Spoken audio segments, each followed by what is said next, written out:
Gagawa tayo ng whiteboard. Ang kailangan natin ay karton, pentel pen,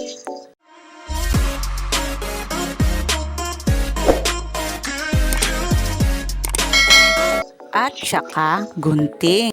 Up, up, up! Paalala, mag-ingat sa paghawak ng gunting at scotch tape at pang-cover.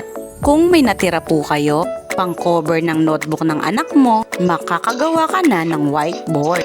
Makikita lang to sa bahay natin at hindi mahirap hanapin. Tara, gawin na natin.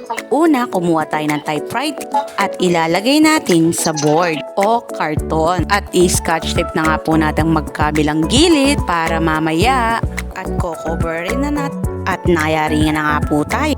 I-cover na natin siya. Guguntingin ko lang kung ano ang sukat. At ang matitirang cover, lalagyan natin sa notebook ng anak natin. Ayan na nga, scotch tape doon, scotch tape dyan, dyan. Hindi na mag-aaksaya ng papel ng anak mo dahil meron ka na whiteboard. Wow. Ito na nga po siya. Susulatan ko. Ang ginamit lang natin pambura dyan ay bulak at saka alcohol. O diba may whiteboard na siya. Kaya kayo mga nanay, gumawa na kayo nito.